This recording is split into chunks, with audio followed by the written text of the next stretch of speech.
Welcome to Armchair Bookers. I was bound to fuck that up. I'm your host, Doug the Vampire Hardcastle, my co-host. Steele and Christopher Steele. Not only my co-host, but owner and proprietor of Steele-Rhoads Wrestling. And I will announce this. Yeah, we missed this episode. Our timeline got threw off, and it's basically come down to we're going to start doing this once a month after these next two episodes. We're going to boom, bang. This one and next week, boom, bang them out. And then once a month after that, Not So Random Mass Wrestling Podcast will get exactly thrown in there randomly.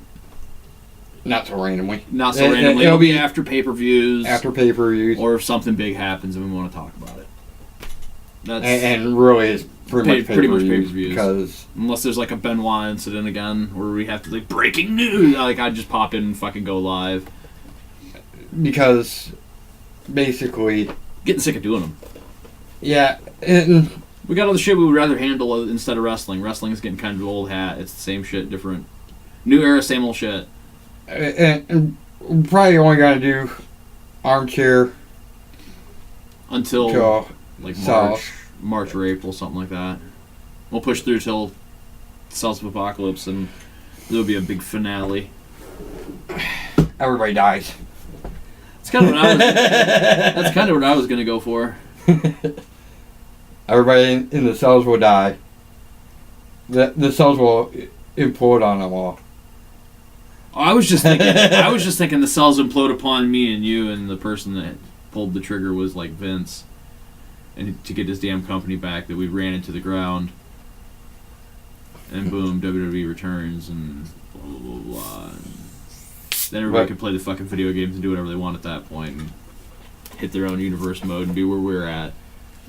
Because that's exactly what I wanted to do in the long run, but I just couldn't seem to find a video capture device that would cooperate. Right. So, like I said, this will be the last pre-show. Yep. After this is gonna be nothing but pay-per-views. We're gonna do nothing but pay-per-views with little bits of build-up. We'll do a little bit of build-up before the pay-per-view starts, and then. Right. We're getting demoted to local television wrestling, where it's every televised event is a big event because we're only televised once a month. No, it's all. We don't get televised, but we got pay-per-views. Right. We don't do TNT or TNA. Like ECW. ECW, yeah. Syndicated. If you ask real nice on Facebook, I might tell you some stories. You're probably the one to go to for the stories, actually. I could just tell you how the matches will go. You're the fucking owner. You announce the damn things. So, Bludgeon Brothers want to start shit with the Shield. Yeah, they've started shit with the Shield. They want to defend the 6-man tag titles against the best of the best, so they picked the best team they could possibly think of other than themselves. So that'll be a match. The stipulation is no disqualification, no count out. Which is actually in favor of the Shield because it's technically 5-on-3 at that point, because with no DQ. Right. And no count out, and the fact that we have had the swap out Freebird rule used before, the Shield can just be Freebird swap out rule. Mid-match, they can just pull out a fresh guy. Don't matter. Bludgeon Brothers are... It's still going to be a good match either way. Bludgeon Brothers are technically 6 dudes. That's why it's the 6-man tag titles. There might be 3 bodies there, but each of them make up 2 of them. So, the next match scheduled for Devil's Night 2018. We'll give a little bit of a build-up. Ronda Rousey wants a title shot. And she earned it. She earned her title shot. She's earned her title shot. I'd have made her earn it. I'd have said, alright, you want a title shot? Here, take on these exact same 5 women that she took on, but you have to do it gauntlet style. Have fun. Yeah, you can do that. There you go. That's how Ronda earned her way in. She broke arm, after breaking another, and she arm barred her way into, instead of crowbar, she arm barred her way into. And this, this stipulation on this match is gonna be pinfall only. Yeah, no submissions. She armbars her way into a no submission match. Have fun. And which definitely favors Paige because Ronda's move is shit. Her like standing reverse. You know they were trying to do like a reverse F5 move for her, and it wasn't gonna work. Like what they should have had her do was like pick up someone like this and throw him over into like a cutter, as opposed to going into a DDT like Brock. But not just that. Paige has the PTO, Paige tap out, Paige Turner, the Paige Turner. She's got non-submission finishers. Right, but there's the Paige Turner. What's the one? The underhook where it looks like she's going to go for a fisherman suplex and then just drops them flat on their face. I'm not sure. You know the move I'm talking. Rampage. Yes, that's her finisher, real finisher. Right, the Paige Turner is just a sweet looking move that she never used after like beating AJ Lee with it. She's like one, she boom hits it 1, 2, 3, and I don't. It is usually either the Paige tap out. Yeah, PTO or the Rampage. Yeah, but she's got moves. She's got it. She's got to beat him down. All right. The third match on the card is a ladder match for the All-Star Championship. That the Miz seemed to have he can't be in the title picture anymore for 3 months, but he's got friends, and he has picked Morrison as the friend that he wants to try to get the All-Star title on. So mainly because he wants to get that damn title off of Adam Cole, because Adam Cole is no All-Star. He has no moneymaker. What's this Bebe crap? I can hear Miz just... Miz is speaking for Morrison. Right. Morrison's just standing there looking cool, right. Like, whatever. I'll let you build this one up. Well, shit, there's not really much to build up other than Saturn got a win over on Dutt in a... Ravens Rules match, but it was a non-title Ravens Rules match. And if whichever member of the flock faced Dutt won the match, Raven would get a title shot. Raven was like, it's not going to be me, I can guarantee you that. But you got someone from the flock is just going to show up, and if they beat you, I get my shot. Well, of course he sends the big guns of Saturn in, who just beats my ass soundly. Just it probably put you in the rings of Saturn too. Oh yeah. Didn't just put me in the rings of Saturn. I've always had this vision of Saturn doing this. You remember the Beth Phoenix Glam Slam, where she'd grab him from behind and pick him up, right, and then slam him. I kind of had the same vision of him doing that with a side effect sit out, where he grabs from behind the arms and sits out to the side, and boom! As soon as he slams, he lets go, slams one arm between his legs, grabs the other one, and just cinches into the rings of Saturn. And that's how he fucking beats me. He does it through a chair, no less. He sets the chair up, and it's like, oh, he's gonna drop the hold him. No drop the hold. Chest first through a chair.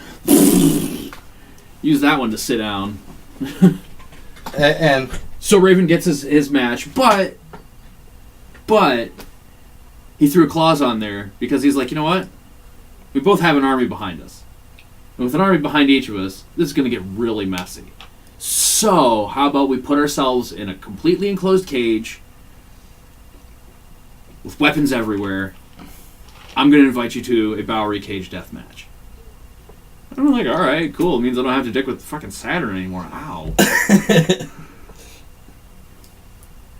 That pretty much would be Raven's reaction as well. It's just like, all right, cool. I get you in my home. You're gonna die in there, kid. And then we'll have CM Punk's now. He is now christened the Best in the World Open Challenge. Holds it every time he appears on a show. He doesn't. He's like, no, just put my name up there blank. Whoever comes out, comes out. I don't want you to pick my opponents. I don't need you to pick my opponents. I'm the best in the world, and I'm going to prove it. And has. He's currently undefeated at every house show and appearance that he's made. What was the number that we said again? Oh, did we say a number? I think it was like a 32. I've been playing, 2K, and using Punk, doing open challenges, and I think I've beat 32 people by just hitting random, and whoever shows up, shows up. Alright, so then we'll do a mirror match. The final mirror match.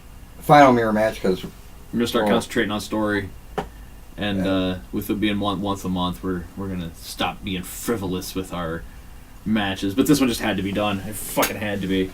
A four-man elimination of Diesel, Kevin Nash, Oz, and Vinny Vegas. All the faces of Kevin Nash. Should have thrown Super Shredder in there too. Fuck it, 5-man Super Shredder. Give me that. Super Shredder. I could pump it up to 6 by going with the Russian in Punisher as well. But I'm just going to stick with Super Shredder because it's just funny. Super Shredder's going to win. Why? He was barely on screen for 6 seconds. Like, his hand had more time than him walking towards them. I think it might have actually been the same 2 steps over and over. They just kept replaying them. Like them bad old horror movies, like, step, step, step, same 2 steps. Power Rangers. Yeah, you know. And finally... not finally. Oh, no. Match 7 on the card, the pre-main event. The pre-main event. And a tables match, because you don't get enough of those. Most of the time, it's the TLC match. Right. You don't have... I think the last... At the TLC pay-per-view is the only time you'll get an actual tables match.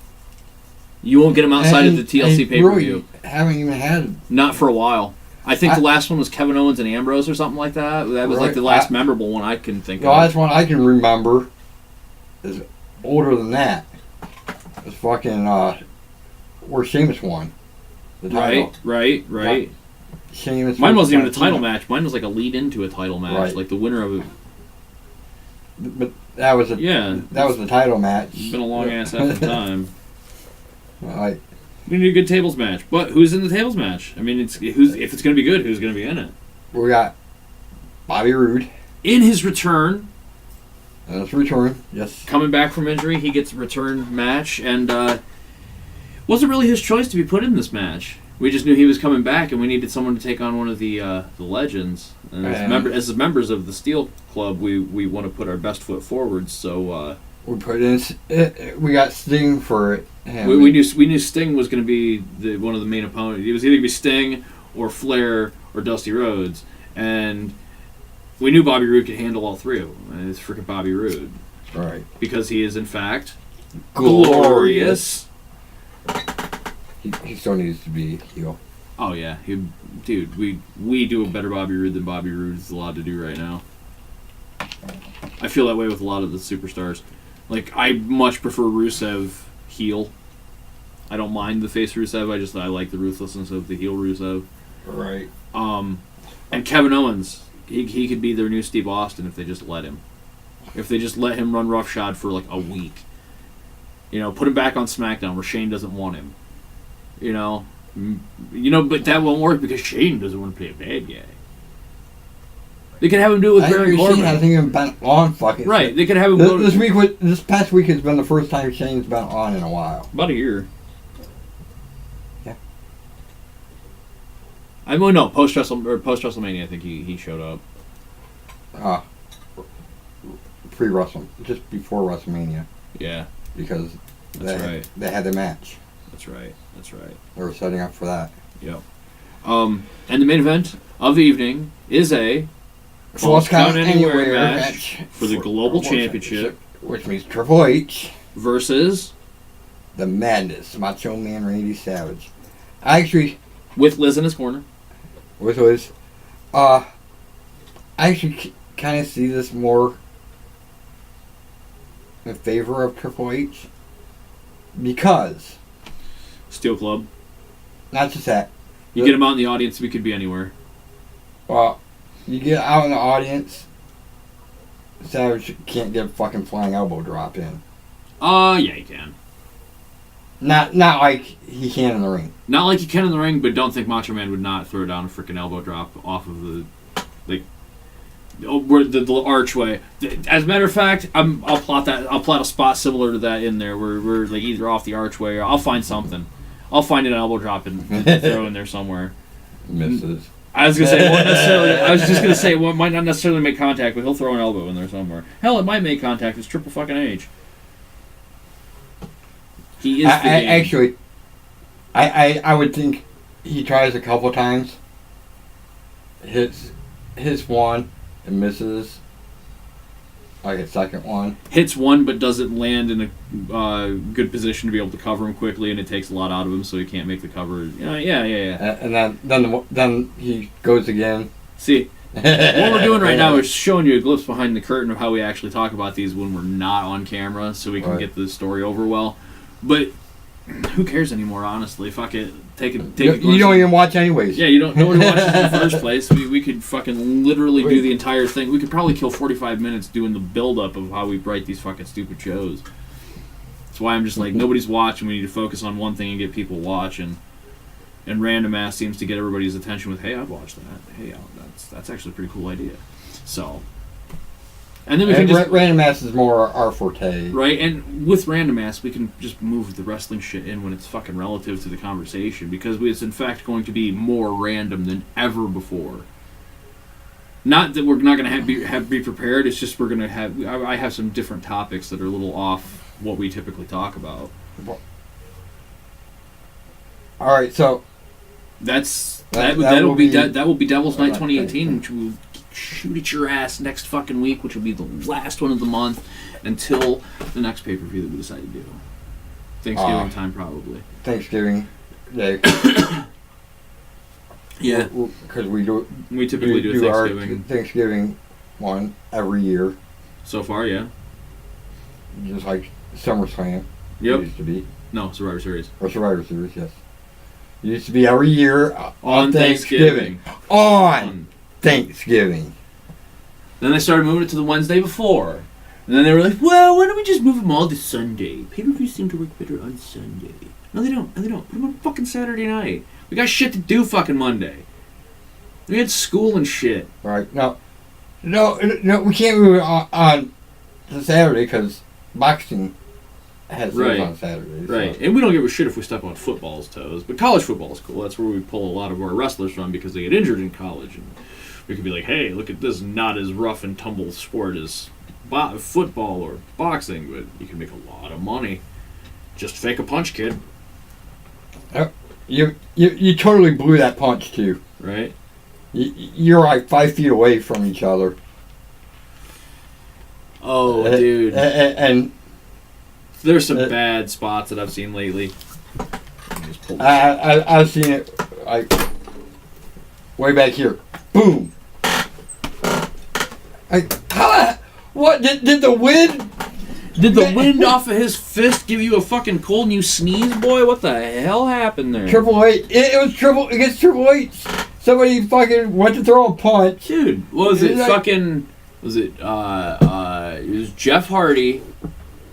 It was at fucking the first Saudi Arabia show they did, where Jeff Hardy did that fucking Whisper in the Wind and missed fucking dude by missed Jinder Mahal by a fucking mile, dude. Like, literally couldn't have touched him with his fucking arm if he had rushed out. And like he sees him hit the ground and goes, "Oh!" And it's like, the fuck are you doing?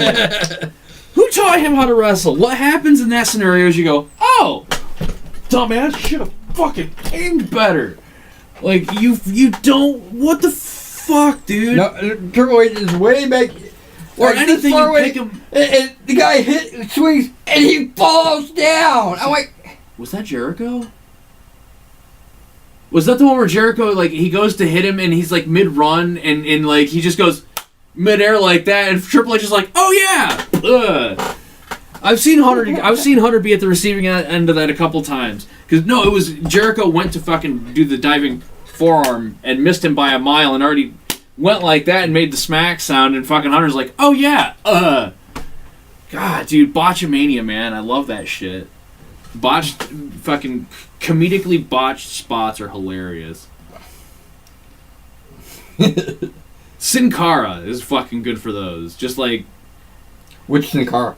All of them, dude. I have yet to find a person under a Sin Cara mask that can springboard with a fucking shit. Every single one of them are like, whoa, whoa, nope. Or, wah! Like, nobody in a Sin Cara mask can get any distance or Sin Cara or Hunico. Hunico, right? Sin Cara or Hunico. Who all played Sin Cara? There's like 3 of them, isn't there? I only know those 2. Maybe outside of the WWE. But those 2 are the ones that played them. Hunico is current. Or was the last one. Hunico. He's also Mystico. That's why I keep thinking Mystico is... Incognito was another name. But they don't have who else played. Oh, yeah. Original Sin Cara was Luis Uribe. Mystico. Yeah, it was Mystico and Hunico. Both. He's played that dude's character fucking twice now. Remember, when Hunico came in,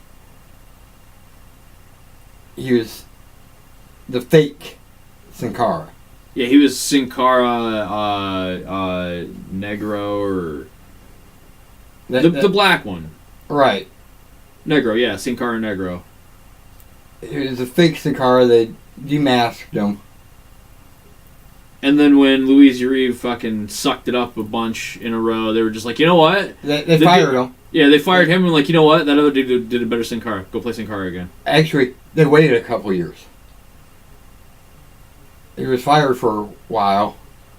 Then Hunico came in and took back over the Sin Cara. The current Sin Cara is the one that's played him the longest, and for the simple fact that he's bilingual. Right. That's where the other one could only speak Spanish. Right. I knew that too. That was my next point. At least he's better than Kalisto. You know I say that, don't you? You remember when Kalisto got drafted to SmackDown when they did the first big draft? In his interview, like, every third word was Lucha. He's like, I'm gonna come and be like Lucha and do some Lucha things! Lucha! And it's just like, wait a minute, what? You're not even actually Spanish, are you? You're like, you're not Mexican, you're Spanish. You're Spanish American. Like, you're from America, you're born in East LA, don't know a lick of fucking Spanish to save your life, so you like, Lucha's my thing. Lucha! Why isn't he on 205? How did I go to fucking question? Alright, so... He is 205 Live. That's where... He's been on, like... He's currently signed to WWE on the 205 Live brand. I've seen him on, like, SmackDown and shit. 2017 Cruiserweight Division. Oh, no, yeah. It was when Enzo had the no contact clause. Oh. Kalisto got signed right then and whipped his fucking ass. Took the belt from him. Yep. Greatest Royal Rumble. That was the name of the fucking... For Saudi Arabia. Yeah. Yep. Running duel. We're running... But now what gets me is why isn't Sin Cara on 205 Live? Because he is exactly 205 pounds. I don't think Sin Cara works for WWE. Oh, it's because he lost to Almas at Extreme Rules, July 16th. July 16th. August 15th, he went in to have knee surgery. So that's why he's not anywhere in sight. So if anything does have, when he does come back, it should be to 205 Live, honestly. If he's billed at 205, he should be at 205 Live. Alright, so... Picks. Dream match picks for this week is going to be... Austin. Stone Cold Steve Austin. Are we going with just Stone Cold Steve Austin, or are we going all Steve Austin? I would go with just Stone Cold, because that's what he's most memorable as, honestly. Might as well. Want to start, or shall I? I'll start. Alright, go for it. Savage. I get the feeling this is going to be... I know you're 3 already. Maybe. Unless I take one right now and I say Kurt Hennig. I wasn't going to be one of mine. Awesome. I'm going to throw Kurt Hennig at that because he's always put on a good match, and I know him and All right. Austin would be fucking gold. As far as they didn't... Actually do that at some point. I don't know. Their time frame in companies kind of went like this. Because Austin took his ball and went home, and as Austin took his ball and went home is when Mr. Perfect made his fucking debut at Royal Rumble.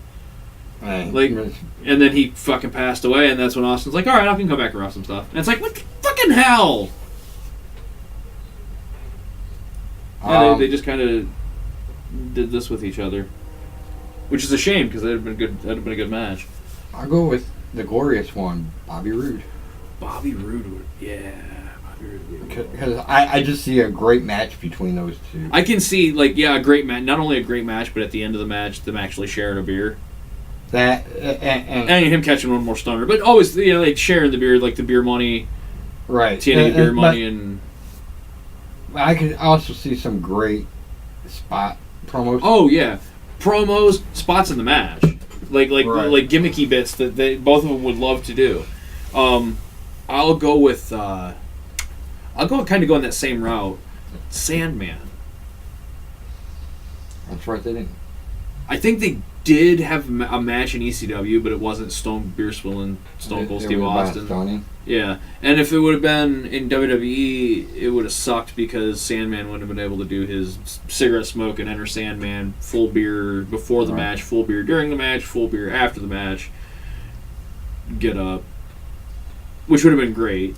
They would have been a great tag team in ECW if it was Stone Cold Steve Austin just like, fuck WWF, I'm going back to ECW. And could you imagine if in like 1998, when Austin just wins the world title, and he's just like, you know what, fuck this company, you're not worth it, and fucking throws the shit down and goes back to ECW. Could you imagine the audience shift that it just went to fucking ECW? Vince would have been like, ah, damn it. I knew I should have bought them sooner.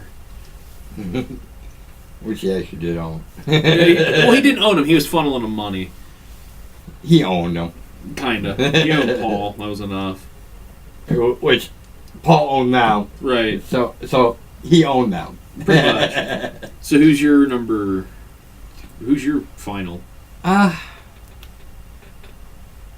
going to have to go with my third staple, AJ Styles. See, I knew you were going to go that way. I knew you were going to go with AJ Styles. I didn't want to, but... And see, I'm really racking my brain for mine, because I want, I know there's a match in there somewhere that hasn't been done that would be fucking amazing.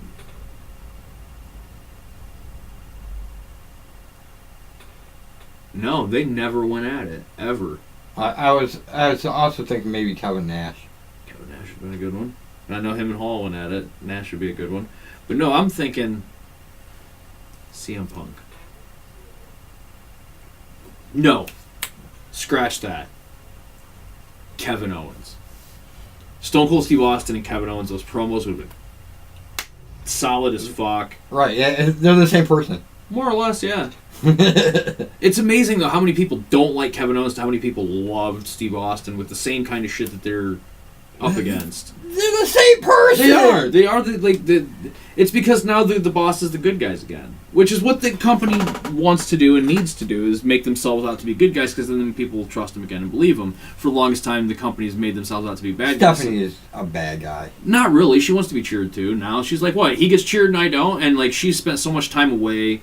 She doesn't come out and be the bitch anymore. She doesn't try and castrate anybody that's not her family. But when she does show up... It's reigns of booze. Reigns of booze. People hate her. She's like Roman Reigns. She fucking had Baron Corbin become the Raw general manager. Right. Well, you can't have another good guy off of Kurt Angle to have the Kurt Angle at the World Invitational thing, the World Cup deal. Because I get where they're going with this, and I think she's going to, at the end of the deal, fire Baron.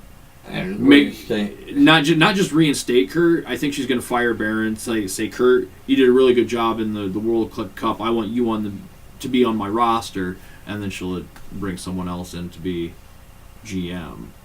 which I'm hoping will be like Edge or Christian or someone that's can be both a good guy and bad guy when necessary. Edge would be good for that because the fans love him, but if he has to be a bad guy and has to do something, he'll do it. Matt Hardy would be another good one. Oh my god, dude, have Matt Hardy be all like, come back and be like, I had some treatments done. I'm fine. I'm good again. We're all good. And then like halfway through his run, get hit in the head and have broken Matt running the fucking show. Dude, I would love to see that where he's just like, just throws like the craziest matches together. Where he's just like Roman and like calls him by some other name, like for like some past life, Caesar or what, like Hitler or whatever. No, he's like Roman Strowman. Yeah. Versus. Or no, he's just like, I've got a brilliant team name.